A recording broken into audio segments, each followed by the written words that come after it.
Welcome in to the opening line report. Kelly Stewart here with Teddy Covers. We got two games tonight on Monday Night Football. We're going to talk a little week 2, what we saw, what we learned, and then we're going to get right into week 3. If you guys are new here, this is the opening line report. That means we're taking those opening numbers from Las Vegas and we're going to talk about what you need to know. And of course, some of those emergency betting alerts. Hold on. Got my handy little siren right here. Welcome in, Teddy Covers. Would you prefer to hit those 2 Monday night games first, or do we want to reflect on week 2? Sure, let's talk about the 2 games tonight. I know that there are people that are always interested. And of course, one of the 2, Tampa, Houston, I got a free play up on my homepage. So just visit wt.buzz/TC, and I'll give you about 6 minutes on that game. My thoughts. I did make a case for the Texans. It's sitting at 2.5. I'm not getting the sense this is going to 3. Every time if it hits 3, there'll be Bucks money right away. So I think 2.5 is the number here, and 42.5 total really hasn't budged a whole lot.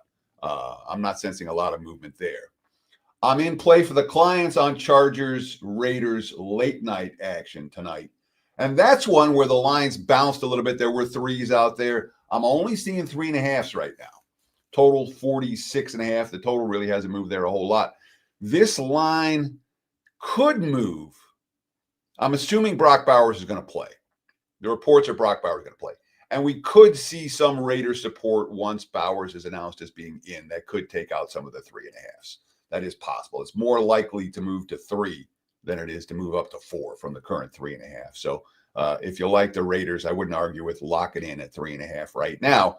But I'm not 100% sure. I'm not convinced that this line's going to close 3 if Bowers plays. May still close 3.5. It may just be juice, extra juice on the Raiders side in that regard. So that's just a quick take on Monday Night Football. Again, if you want a bigger breakdown for Tampa, Houston, check out the video at WagerTalk.com on the free picks page. There you go, the WagerTalk free picks page. And a lot of people here are here because we give out a ton of free picks here on the WagerTalk YouTube channel, X, Rumble. Go ahead, Teddy. Well, I got to say, it's very important to note, this is not a pick show. All right, we do emergency betting alerts where the line are moving. Those aren't my picks for the week. That's where the line is moving right now. And this is all about information. So if you want a pick show, there's 50 other great pick shows on WagerTalk TV.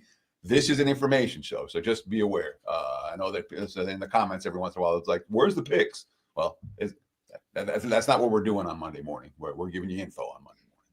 All right, let's talk about some bad beats from last week. And coincidentally, I had a few of these on my list. We'll start off with Miami there versus the Patriots. I got real excited because not only was Miami going to land on 1, and that's what I had in the Westgate Super Contest, the game was going to land 1, and that gave me some fuel to give John Murray some grief.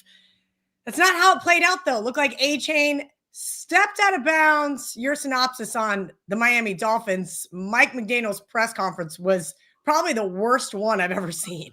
Sure, we'll talk about the Dolphins later. When we break down the Thursday night game. Actually, in just a few minutes, we're going to talk about that. But yeah, Miami scored the game-winning touchdown. Everyone's going nuts, and then oops, A-Chain had a little toe on the sideline, and that changed the whole complexion of how the final minute played out. Then, obviously, we saw Tua missing receivers, and we saw Miami losing. So again, was Miami a right side? They were not.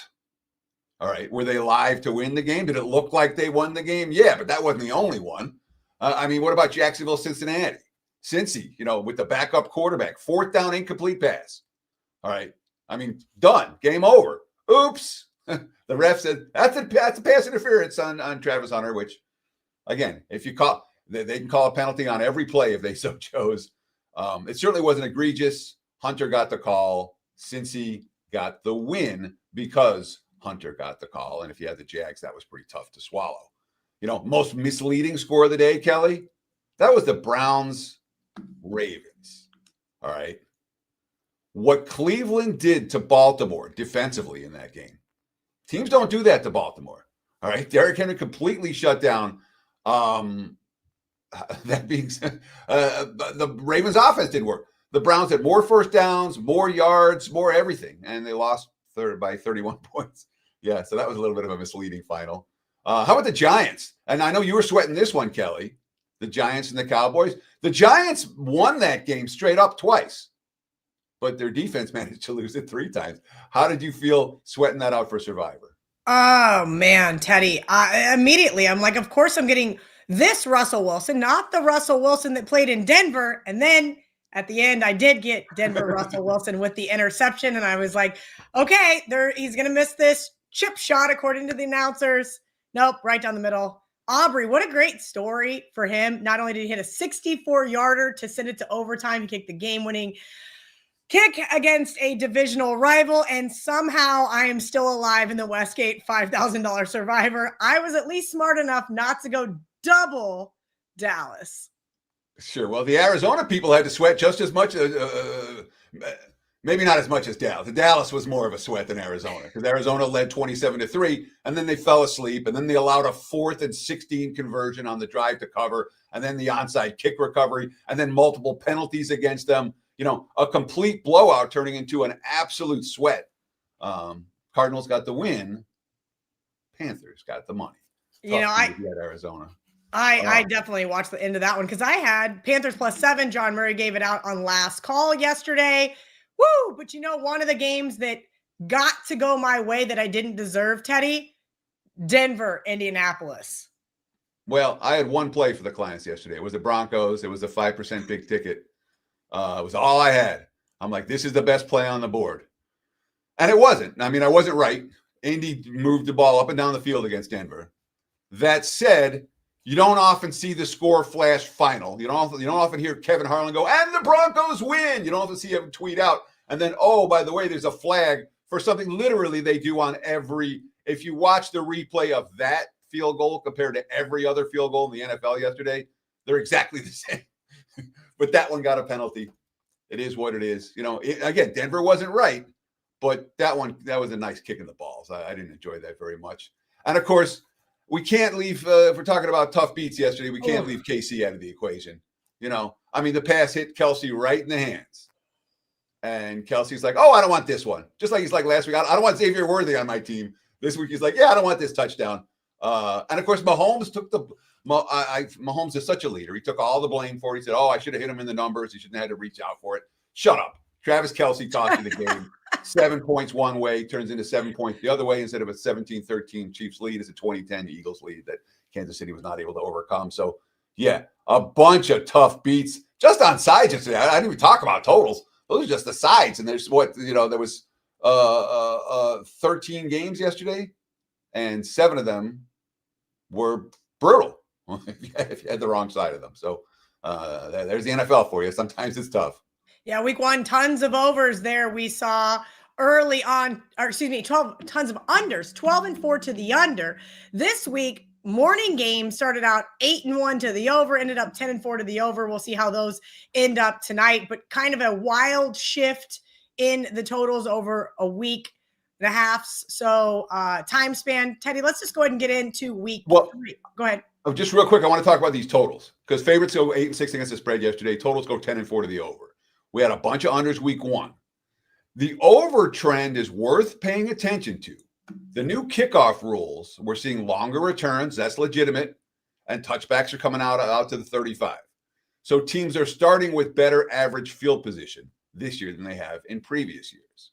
In addition, the world of modern NFL kickers, the 50-yard field goals is a chip shot now. They're kicking 55. They're kicking 60. Well, not the kicker for Indy, but they're kicking 55 and 60-yard field. Aubrey's hitting 64. So 1 first down after the kickoff, and you're in field goal range, which means fewer punts, which means more 4th down tries, which are good for overs. Anytime you're near midfield, you're just at a field goal range. They go for it on 4th down from their own 40, from their midfield, from the opposing team's 40. That's good for overs. I would not be surprised to see at least a modest over trend continuing moving forward. I think week 2 was more real in that regard than week 1.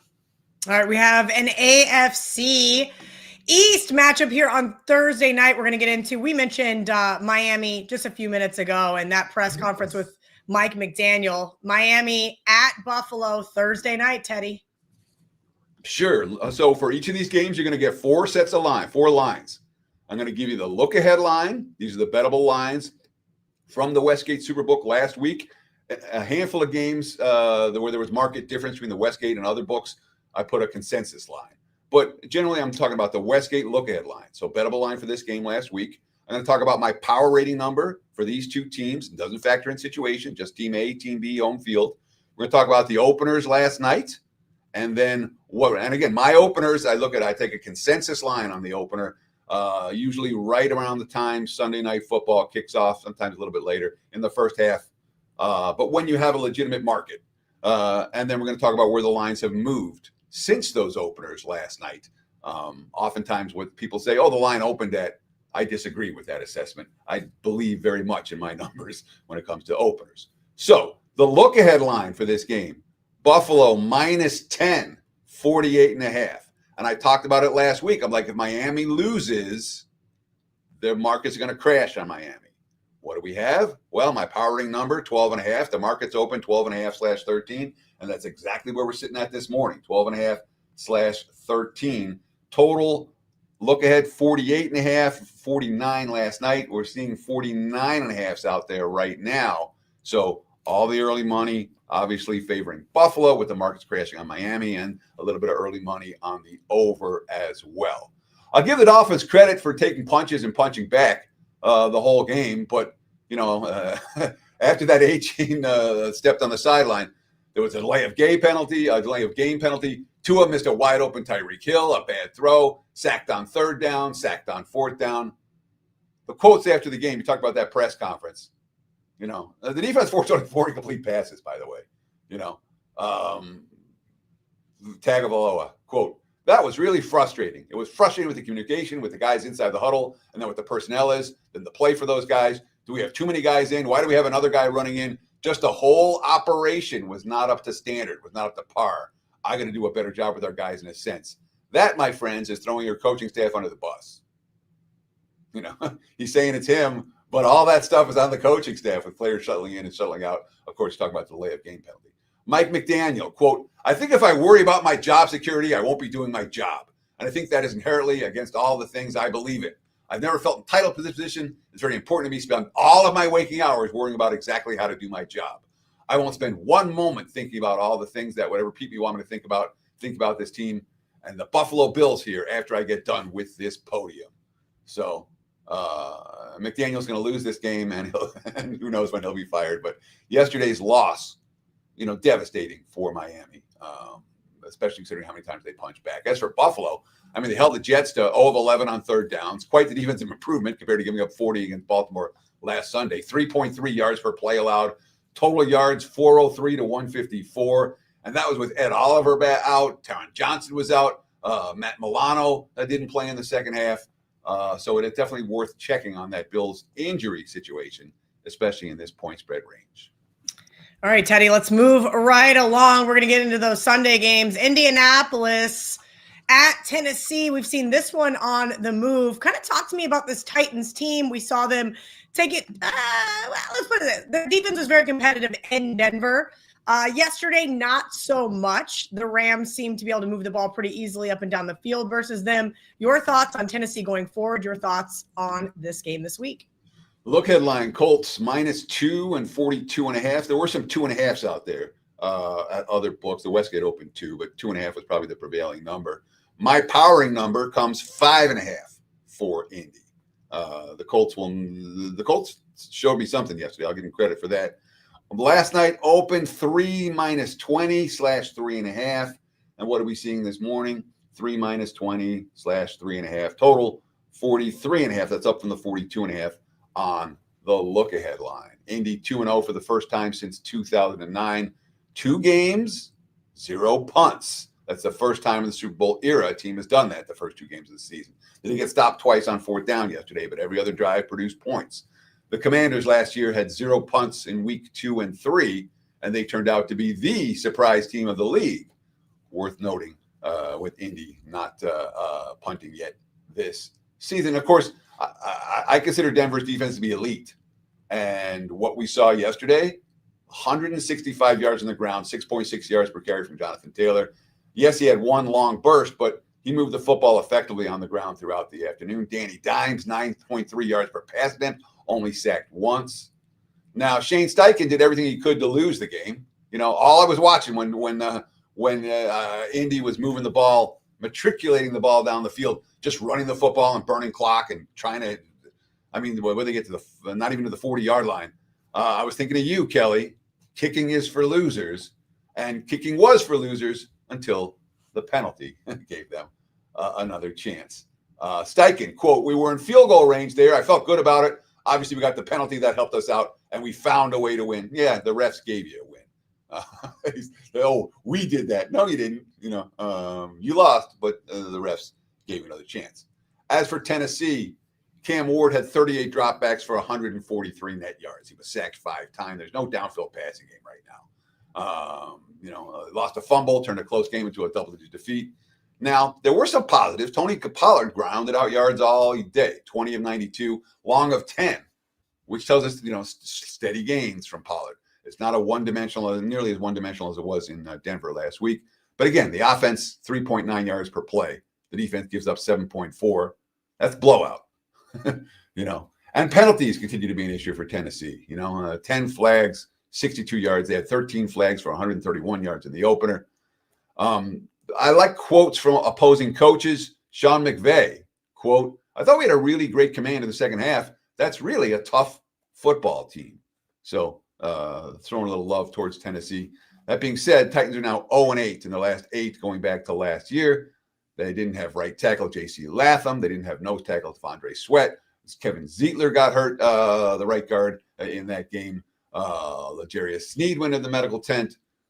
Brian Callahan, who's now 3-16 as the Titans head coach, quote, "Frustrating to start a season 0-2. Certainly, I still got a lot of belief in our football team that we can win games in this league in this season. But right now, we haven't put We haven't put together a game worth winning against 2 really good football teams to start." Doesn't get a lot easier here. And again, my parting number says 5.5. The market's 3/3.5 for this ballgame. So normally I'd say, look, there's got to be, we're going to see Indy money. Let's emergency betting alert this. But we're not doing that here. Why? It's a divisional game with an 0-2 home dog against a fat and happy 2-0 favorite. And those are situations where the wise guys ain't going to stand for 3.5. They like home dogs in this spot. And I would not be surprised if this line closed 3, even though my powering number says it's 5.5. Now, you can find it both ways right now. I'm not sure if it's going to settle 3.5. It may settle right in between and be a 3.25 line all week.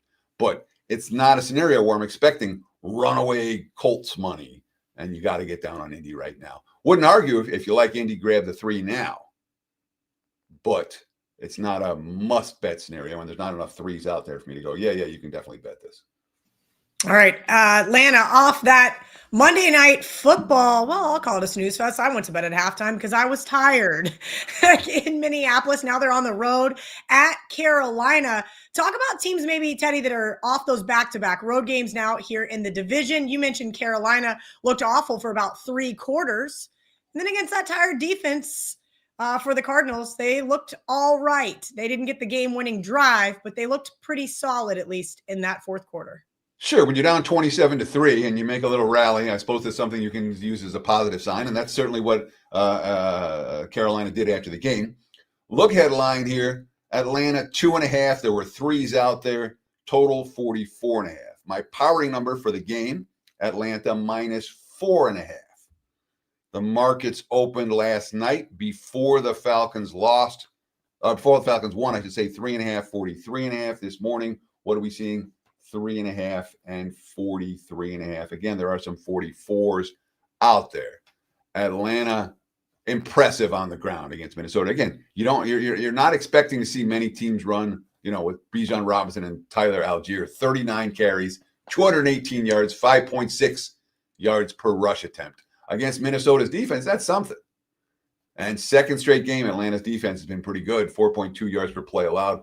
They went only 1 for 5 in the red zone, and that's a concern, especially because the 1 came when Minnesota let them score, needing the ball back to have any chance. But, new kicker, hit all 5 field goal attempts. They had good performance. Again, this is a defense that really didn't step up last year. They drafted 4 higher round rookies, and guess what? The first rounders had two of them each had at least half a sack. The third rounder had an interception. The fourth rounder had an interception and nearly had another. Positive sign for Atlanta on the defensive side of the football. For Carolina, look, 58 dropbacks from Bryce Young, only 19 rush attempts. That's what happens when you're down 27-3. But then they had touchdown drives, 76, 88, 76 yards, and then had a chance to win it after a rare onside kick recovery and multiple defensive penalties. Gifted a first down after a turnover instead. It should have been a turnover. Instead, it was a first down. Thanks, refs. Didn't matter. Game on the line. Bryce Young could not move the football. They had a 26-16 first down edge. They had a yardage edge too. But this is a box score that kind of lies. Again, a team leads 27-3, and the box score numbers get warped because one team's trying to kill clock, the other team's trying to gain yards. Yards per play, Arizona 6.1, Carolina 4.6. In my mind, that's much more indicative of how the game actually played out with the Panthers outgained by 1.5 yards per play. I like to talk about the quotes from opposing teams, and it's worth noting, Calais Campbell from Arizona. For us to have the lead the way we did, you got to give them a lot of respect for fighting back. They were scrappy. So, yeah, a scrappy team, you like them catching a bunch of points. You don't necessarily like them quite as much, catching 3/3.5. All right. The Las Vegas Raiders play tonight versus the Chargers, so nothing worth noting yet there. Commanders coming off that Thursday night loss to the Packers. We'll get to the Packers here up next, but let's talk about that Commanders loss. Dan Quinn's team looked really good there week one, looked pretty bad there Thursday night in Green Bay. Sure, definitely bad. So there is something worth noting, all right, when we talk about these Monday night games and where I've got nothing for the Raiders. For example, we got no notes yet. We don't know what the Raiders are going to do tonight. If you like the Raiders tonight, if you think they're going to play well on national TV tonight, you can make two bets instead of one. You bet the Raiders tonight, and you bet the Raiders next week. You're likely to be getting the best of the number.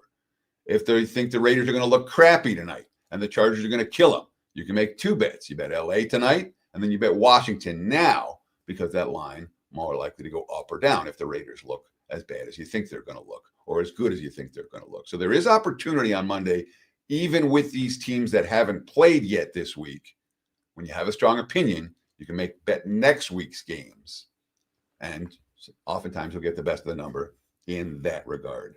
Look ahead line here, Washington 5.5/6.5/6. So there were numbers kind of all over the place for the Commanders in that range. Total 47.5. My powering number going into Monday Night Football is the Commanders -5.5. And the market's 5.5/6 last night. That's where they're still sitting this morning. Total sitting 47/47.5. That really hasn't moved very much either. And I mean, the Commanders are the oldest team in the NFL by a pretty wide margin. They're not built for short weeks. We certainly learned that on Thursday night. They were not prepared. They were not the better team. Dan Quinn and Cliff Kingsbury didn't really have a clue as to how to attack Green Bay in that game. And the final score in that one really misleading as well. The Commanders got killed, and they were ended up at the end, if they could have moved the ball down the field, they could have covered the point spread, and they had no business covering that number, just like Carolina yesterday. But again, 2.7 yards per carry, long of 8. That's not going to work for the Commanders. When we think about how to handicap Washington, the first handicap is, can the opponent stop the run, and can the opponent stop a mobile QB? And I'm not convinced Vegas is going to be a team that's going to do that. And the defense got gashed all night. Jaden Daniels, they played better than us. Not really much to say. Multiple injuries. We talk about it. Austin Eckler got hurt. Defensive end Dietrich Wise out for the year. Both guys lose out for the year. The tight end John Bates, Noah Brown, both got hurt during the game. Jonathan Jones hurt his hamstring. So a veteran team like Washington, lots of injuries already, and that's certainly a concern for this one. Not to overreact to a 2-game sample size, Teddy, but has there been a better defense over the past 2 games than the Green Bay Packers? They are taking on the Cleveland Browns. You mentioned just a little bit ago, don't buy into the final score so much. You got to kind of dig into that one a little bit deeper. So my powering number for the Packers right now has them as the best team in the NFL. Okay. So maybe I'm not a little crazy, just a little, not too much. And again, when we're talking about the top teams, there's not much there. It's a half point. I think I have my half point better than Buffalo and Baltimore and and Philadelphia, and I mean, there's Kansas City, the teams at the top. We're not talking about a huge difference, but I've got Green Bay ranked number 1 right now, because what we're seeing is on both sides of the football. Jeff Hafley's defense, they didn't dominate second-tier offenses. They dominated 2 strong offenses. Lions last week, Commanders this week. Look headline. Sorry, let me give you the numbers first. Green Bay, look headline -7. There were 6.5s and 7.5s out there. 7 was the number at the Westgate, the prevailing number. Total of 43. My powering number with Green Bay is the best team in the league, 10 over Cleveland. The markets opened anywhere between 8, 8.5, 9 last night. Again, 8, 8.5 is kind of a dead number. The books that opened 9, we call that a teaser protection line, as opposed to 8, 8.5, where you can still use a 6-point teaser. Many books just move from 7.5 to 9, or some books do that. Total 42.5 last night, and that's still the number this morning. The line this morning still 8.5, 9, 42.5. And again, I'm not convinced we're going to see Packers money, even though my number says it's 10 and it should be double digits here. Spot-wise, yes, Green Bay has extra time to prepare. They're also a little bit fat and happy, 2-0. And this is not a game where they're like, okay, we got to circle the wagons to beat the Browns. If you saw Baltimore's effort against Cleveland yesterday, it wasn't, the Browns aren't going to get every team's best effort every week, especially after Green Bay had 2 huge games to open the season. But it's 2 weeks in a row we've seen Hafley's defense dominate. Jordan Love, had that statement run on the touchdown drive when he bowled over the defender to get the first down. The game felt over in the first half after that play, and Love's looking like a star. You have a true bell cow back and Josh Jacobs. As soon as you stack the box, Love's throwing long. As soon as you don't stack the box, you can have it to Jacobs again and again. I do worry a little bit about this type of quote, Jordan Love. It feels good. We couldn't have started the season off on a better note. The thing we just got to keep building on, but it feels great right now. That's a little fat and happy for me. And, of course, they have multiple injuries now on the offensive line. Zach Tom, Aaron Banks both hurt, and Jaden Reed hurt as well. That hurts their wide receiver depth. As for Cleveland, again, don't be fooled by that final score yesterday. Yeah, it was 41 to 17 was the final, of 41 to 10. The Browns defense completely shut down Baltimore. First downs, Cleveland 17, Baltimore 14 first downs. Total yards, Cleveland 323 to 242. Yards per play, Cleveland 4.5, Baltimore 4.6. You're holding Baltimore to 4.6 yards per play. You're shutting down Derrick Henry. You're doing something right. And again, week 1, they held Joe Burrow and the Bengals to 17 points, 141 yards, 7 yards after halftime. They had a blocked punt led to a touchdown. Both turnovers led to short field TDs. Kevin Stefanski, we gave him 21 points via blocked punt, a fumble recovery, interception. It's just hard to win. It's hard to win, period. But it's hard to win when you do that. Well, own it. Myles Garrett. Shit's embarrassing. We got to be better on defense. We got to be better as a team. And I remember Joe Flacco said last week, it feels like an inexperienced roster. And you don't know that I want to go with an inexperienced roster and a young team going against Green Bay. But spot-wise, the clear Cleveland spot, even though my powering number says the value here is with the Packers. All right, J.J. McCarthy off a home loss last night. Not a great performance. Kind of looked like the first 3 quarters versus the Bears, but for at least the first half that I watched. You just mentioned Joe Burrow. Teddy, have you seen anything about the Joe Burrow injury in regards to when he's going to play? Jake Browning, awful performance, yet somehow still snuck out a win there. My Jags plus 3.5 ticket just got completely set on fire. Kind of 2 teams here where I'm not sure what to make of either one of them. Kind of break down your thoughts on both of these teams and, of course, this matchup. Sure. So look ahead line here, Minnesota -1.5/ -2, total 47.5. My powering number, no Burrow, Minnesota -3.5. Last night, there were 3.5s and 4.5s up, 43.5 the total. And what are we seeing today?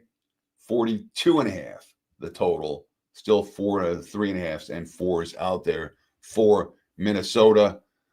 The refs gifted Cincy the game. Jake Browning is likely to be there. So we have turf toe for Joe Burrow. I saw last night one report said that he could be out a couple of weeks, but he might need surgery. If he needs surgery, he'll be out a couple of months.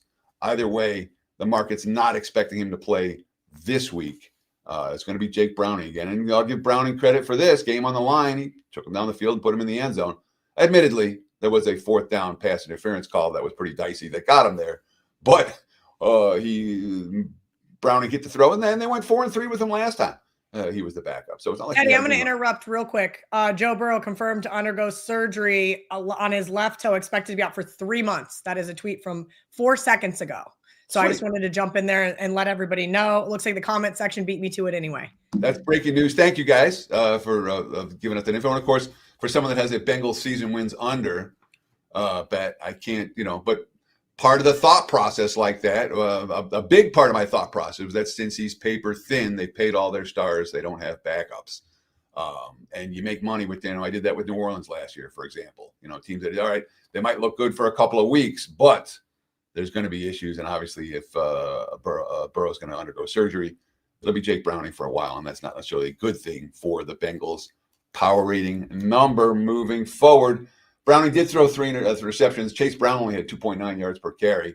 But since he scored on 4 of the 8 drives that Browning led, they did get out yarded and out yard per played. But Minnesota, again, you talked about it. He had one good quarter against the Bears, and the Bears just gave up a 50-burger to Detroit yesterday, devaluing that fourth quarter for J.J. McCarthy. And the other 7 quarters this season, the Vikings offense has been pretty awful. And J.J. McCarthy's been pretty awful. Against Atlanta last night, McCarthy completed 11 passes and took 6 sacks. That's a bad ratio. 10 first downs, 198 total yards, 4.2 yards per play. Not good. Only 2 possessions last night for Minnesota having more than 4 plays. So the question is, can Cincy's defense do that? 4 turnovers, 8 penalties, not a clean game. And more concerning for Minnesota, that defense gashed on the ground, 5.6 yards per carry, 218 yards. From the running backs. And, by the way, they lost Ryan Kelly, their starting center. They're dealing with a third-string left tackle right now. Offensive line injuries for the Vikings as well, which is certainly not going to help J.J. McCarthy's development. I got to think we see some under money for this ballgame.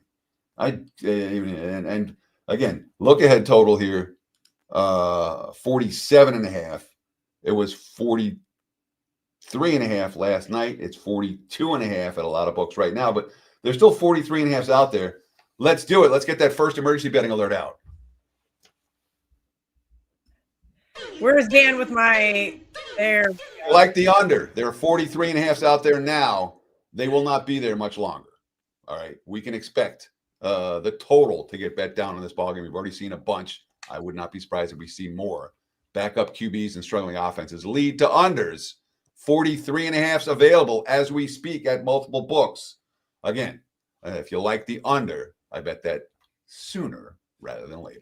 All right, we just crossed 2,300 live concurrent viewers across the WagerTalk TV network. Shout out to all of you guys. Please hit that subscribe button so you never miss another edition of the Opening Line Report. Teddy covers, we are halfway through the slate. So I'm going to give you a chance to give yourself a little self-promotion. What do you got going on over at WagerTalk.com? Well, I had a crap day yesterday. And frankly, I'm not happy about how this football season started for me in any way, shape, or form. I'm kind of pissed off on a Monday morning. That tends to be a good thing for bettors, for my clients. Not me sucking, but me being a little bit pissed off. I've had, there's urgency. I'll leave it at that. We're in play tonight. Obviously, Monday Night Football, a single best bet. The baseball has been fine. We won 3-0 over the weekend in MLB action. Got an MLB play as well. But the best value is always don't buy plays. Get on board with the package. We have the 30-day all access. We have a 3-month, buy 3 months, get a 4th free. Really good deals if you want to partner up this football season. And again, I'm a little bit frustrated right now. That could be a good thing. I'm expecting the short list. There were games jumping at me last night, and that's certainly a positive sign moving forward. So check out my page, wt.buzz/TC. I'm always going to be transparent. I'll tell you when I'm rolling. I'll tell you when I'm not. Have not been rolling so far this football season. We'll get there. We're putting the work in. The results will follow. So check it out. Again, wt.buzz/TC and get on board. Dare I say a possible NFC championship preview? At least that's what last year's game was. We got the LA Rams going into Philly. Let's break down this one for our audience, Teddy.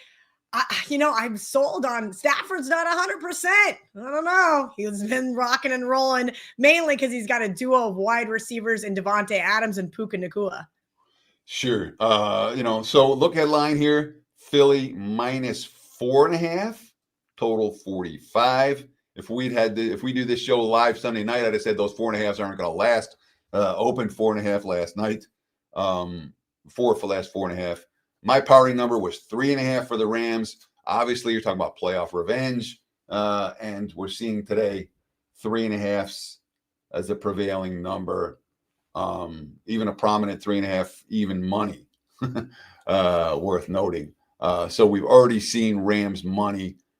I would not be shocked if the line closed 3, but from the 4.5 that we saw, it's not like there's a huge groundswell of anti-Philly money. And that's certainly going to be so. At 3, I think we see some buyback. So I wouldn't argue if you want the Rams, take them plus 3.5 right now. I don't think you'll get a better number between now and Sunday. And you talked about the receivers for LA.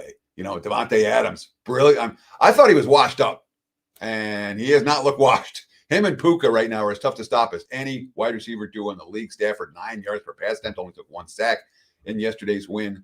They didn't move the ball effectively on the ground in that contest. That is a concern here against Philly's stout defensive front. But again, the offense, 7.4 yards per play. The defense only gave up 3.9. Sean McVay, I was pleased with the way we finished that game. I thought we had really great command in the second half.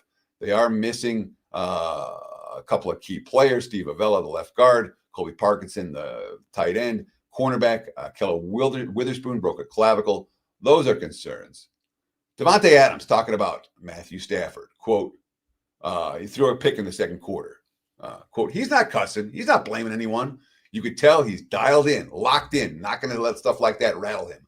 And that kind of radiates throughout the rest of the team, just that type of poise and confidence. Stafford's quote, the only thing to do is keep playing. I just can't sit there and be pissed off about it all day. Veteran leadership for Stafford. Sean McVay's pretty sharp. These are positive signs moving forward for the Rams. Yes, Stafford looks real good. And early in the season might be the time you want him more than later in the season when he gets more banged up. As for Philly, I mean, again, the game turned on one great interception or one Travis Kelce drop, however you want to look at it. No downfield passing game again. 2 weeks in a row for Philadelphia. Jalen Hurts, 15 of 22 for 101 yards. A.J. Brown, Devonta Smith combined 80 receiving yards on 14 targets. The offense just 3.7 yards per play. They did have a huge takeaway. They go 2 for 2 in the red zone. That was different maker in the game. But this is worth noting. All right. Nick Sirianni, quote, our job, especially early in the season, is to find a way to win. Take pride in winning any way you possibly can. Work to get better throughout the week and repeat. I think when you come off a season like we came off last year, the expectation that we're going to pick up right where you left off, there are steps to this. Sirianni is telling us, tap the brakes on the Philly power rating a little bit right now. This team's going to go through some growing pains like any other squad. They're worried about winning, not winning by 6 touchdowns. And certainly, again, early start game here, a concern for the West Coast team. I didn't check to see if the Rams are staying. That's worth noting to see if LA stayed back east this week. Oftentimes, some of the sharper coaches do that when they go east for a week. I do want to check that information for the Rams. I did not last night, but we've already seen Rams money. We could see a little bit more. Okay. All right. Steelers, Patriots, two teams, both 1-1. I'm not sure really what to make of. You mentioned some of the woes of the Dolphins. Was that just a second week with Mike Vrabel running this Patriots team? Aaron Rodgers, 5 touchdown passes, 2 interceptions. Looked all right. We'll leave it at that.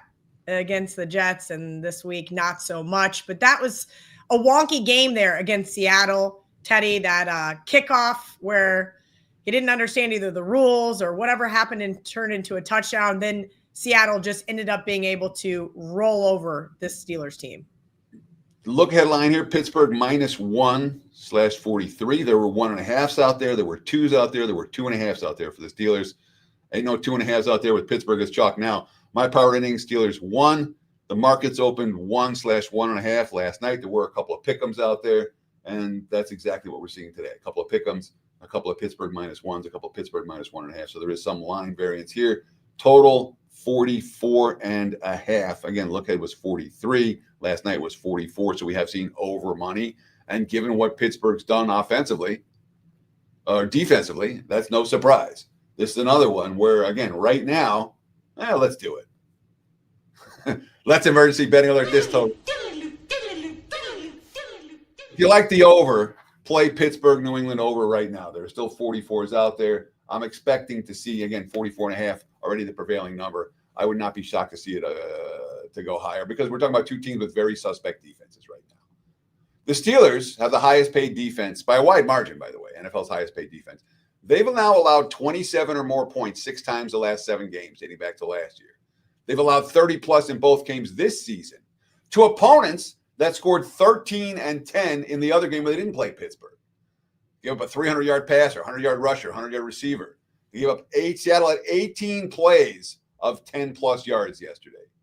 J.J. Watt, no sacks in the last 6 games. Quote, we need to look in the mirror. We need to turn over every stone possible because we can't continue to let this happen. It's not fun football right now. We talked about the Caleb Johnson brain fart on the kickoff. You know, Mike Tomlin saying that team has practiced that specific kickoff scenario, quote, every day of our lives. DJ Metcalf in revenge against his former team, 3 catches, 20 yards. Aaron Rodgers, telling everyone to relax again. It's week 2. I mean, it's like good for us. Last week, there probably was some people feeling pretty good because everyone outside the building was talking about how great we were on offense. That's a league. You can't ride the highs or lows. Rodgers was not good. The passing game was not good.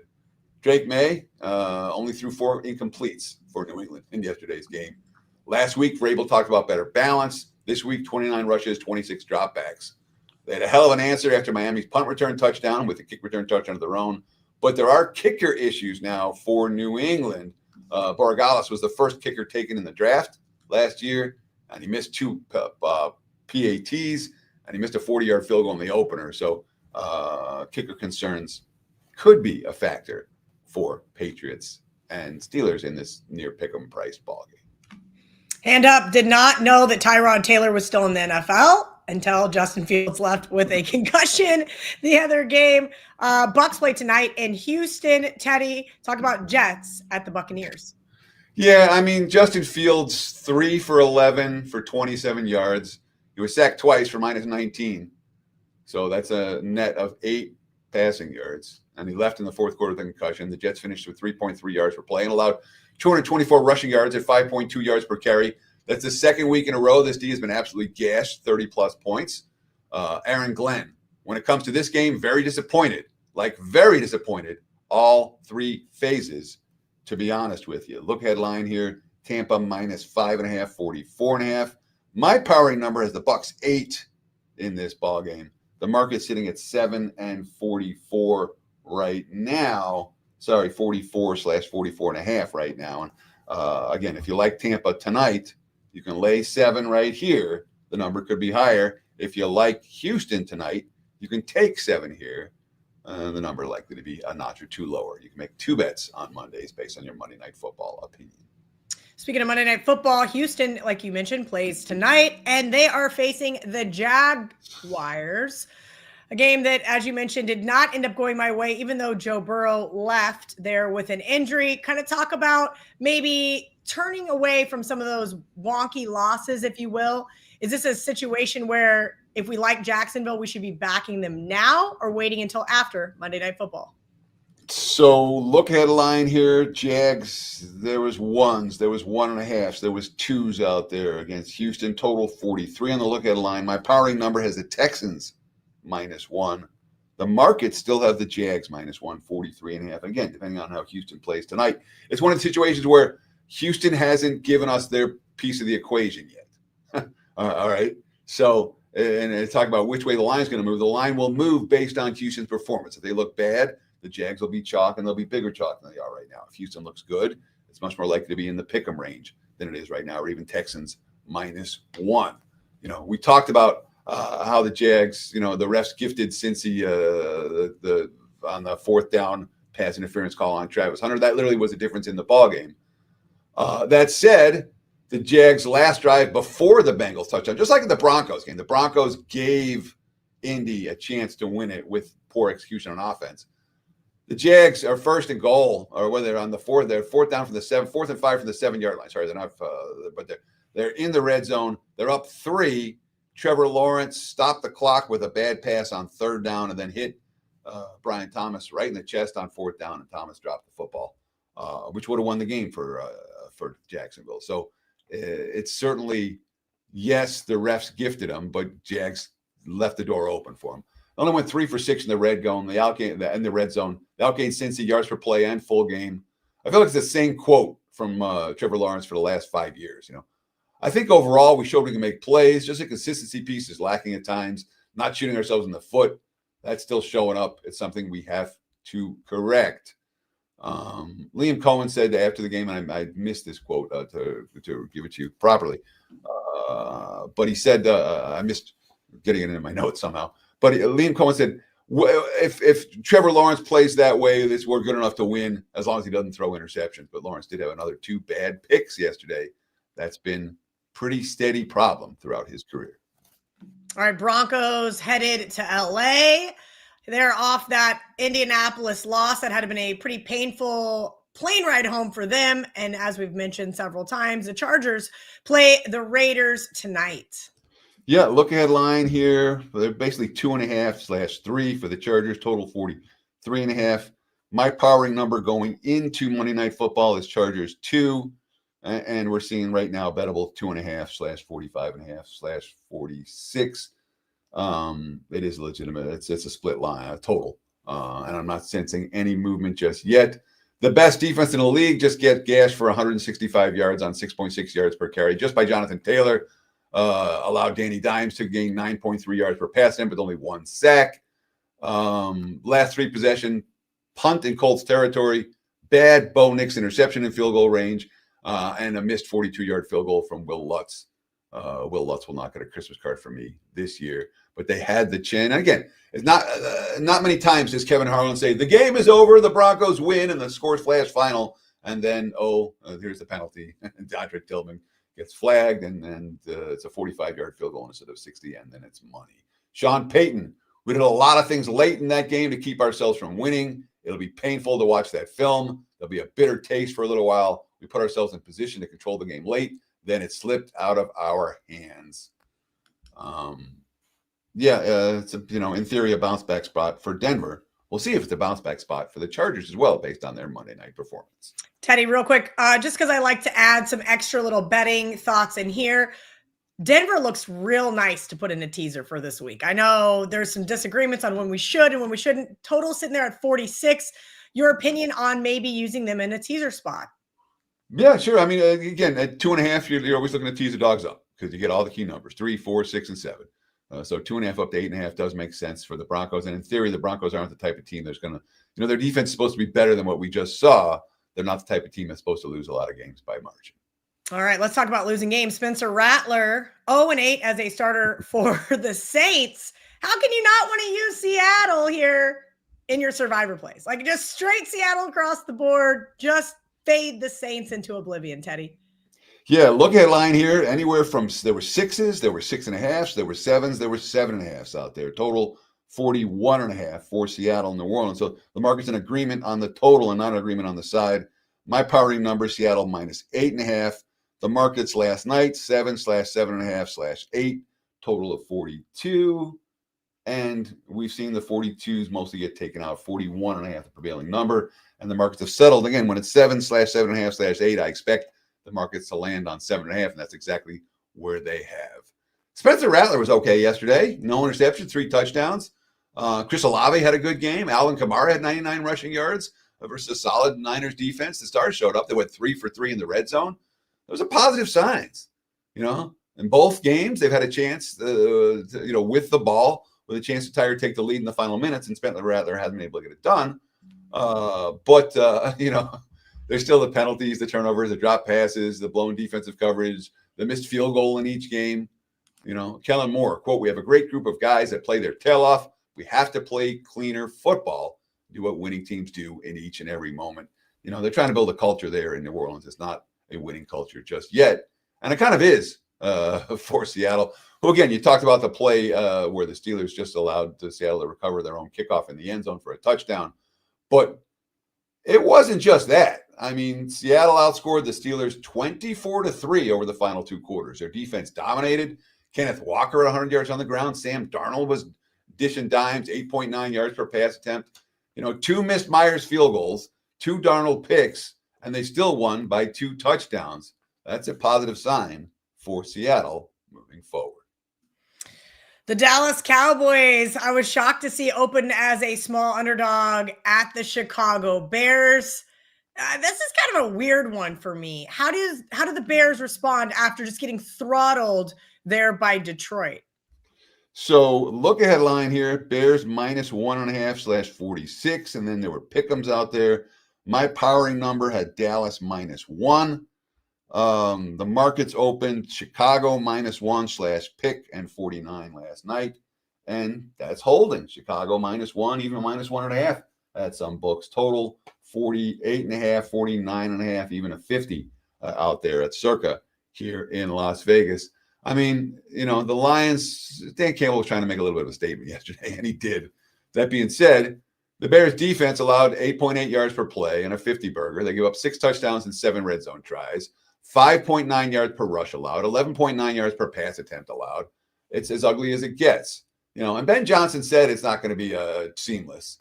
We're not going to be a finished product in September, was his quote. Ben Johnson after the loss, it's not demoralizing at all. We have to play better. The defense allowed 15 plays of 10 or more yards, 7 plays of 20 or more yards, 5 plays of 30 or more yards. Just gashed all game. And I'll say this. It feels like there are people out there with an axe to grind against Caleb Williams. I read a lot when it comes to the NFL, and there have been more anonymous sources articles about Caleb Williams than I'm used to seeing about most QBs.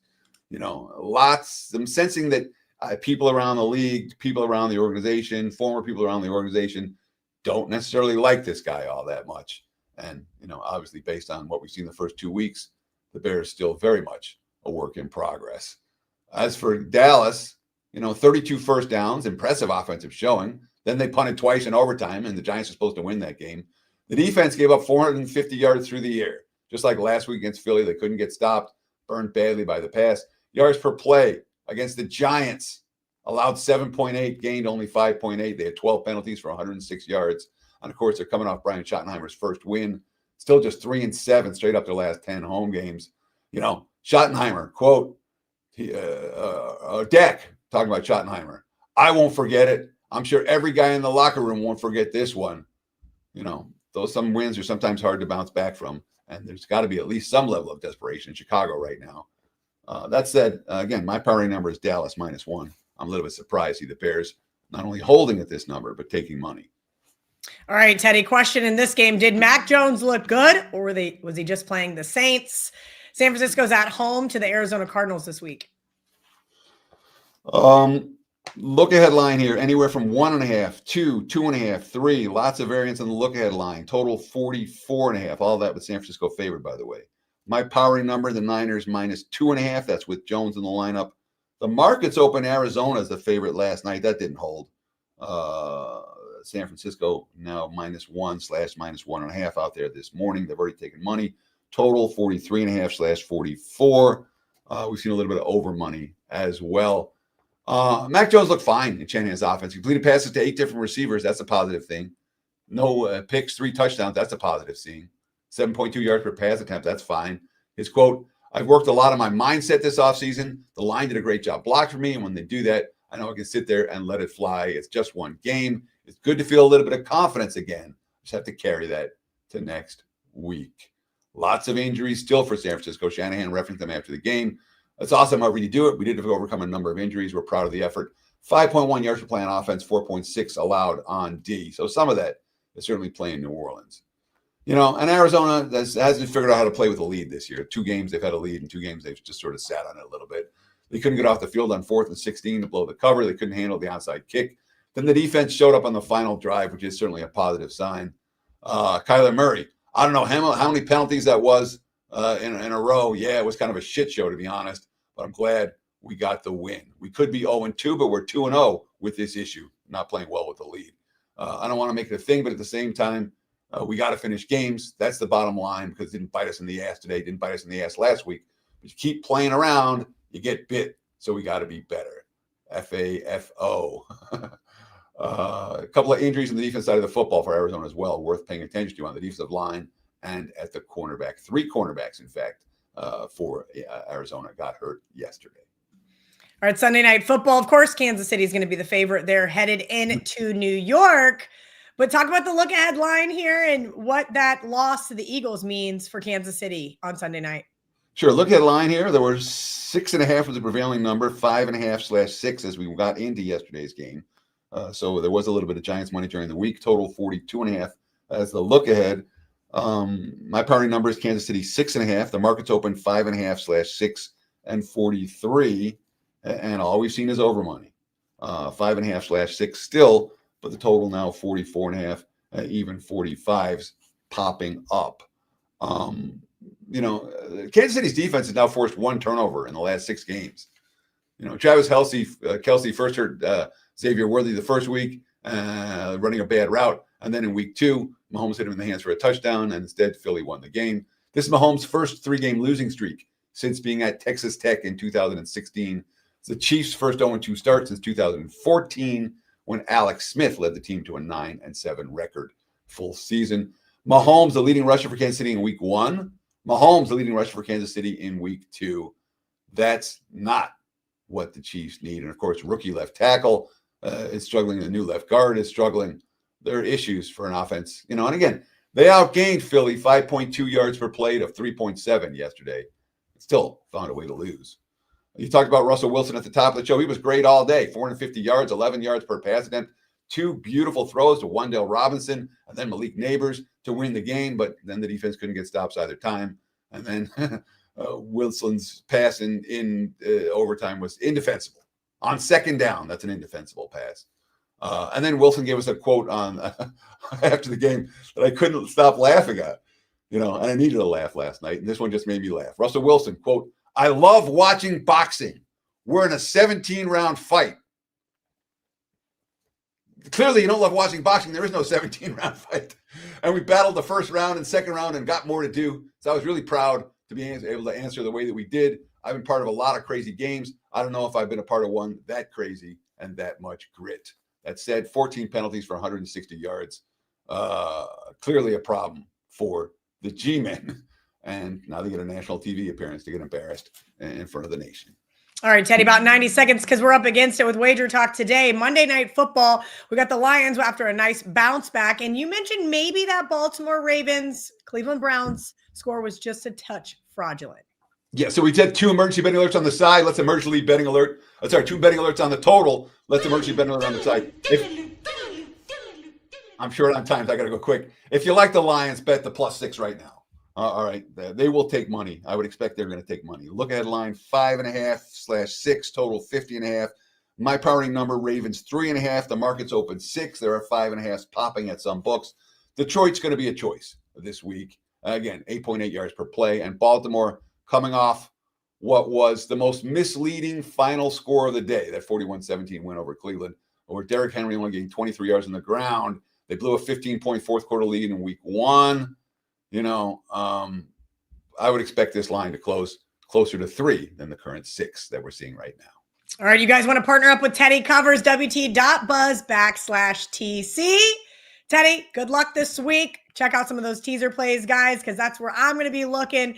As always, thank you for hanging out with us here on the Opening Line Report on the WagerTalk YouTube channel. Give us that thumbs up. Don't forget to hit subscribe. Andy Lang is up next. Teddy, take it away. Cheers. Thanks, guys. Have a great week.